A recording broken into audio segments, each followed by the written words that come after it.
Motion and 2D में ना projectile motion के ऊपर बहुत ज्यादा चांसेस है कि यहाँ से क्वेश्चन पूछा जाएगा।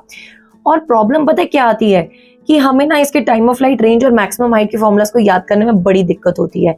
तो मैं आपके लिए लेकर आ गई हूँ बहुत ही प्यारी सी ट्रिक जिससे आप इन सारे फॉर्मूलाज को याद रख सकते हैं विद इन सेकेंड्स। तो चलिए आइए सीखते हैं with no more delays.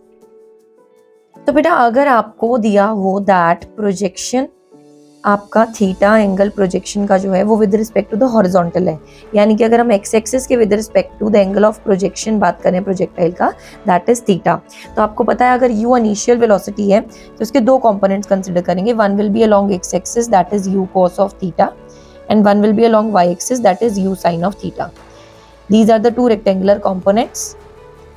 u cos theta is along x axis and u sin theta is along y axis. This is basically the horizontal projection जहाँ पर थीटा एंगल आपका with respect to the horizontal दिया होता है। तो बेटा torch trick क्या कहती है? E stands for time of flight, R stands for range and H stands for maximum height. Torch trick कहती है that time of flight will be equals to 2u sin theta बटा g।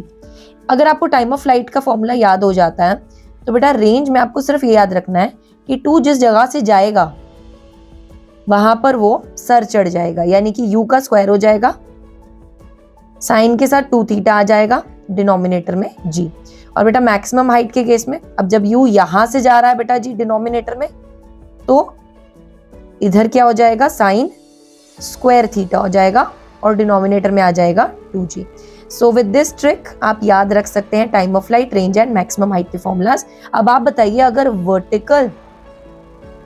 अगर vertical के साथ angle theta दिया हो यहाँ पर तो इन फॉर्मूलाज में क्या चेंज आएगा? कमेंट डाउन कीजिए। Don't forget to like the video, subscribe the channel and wish you good luck.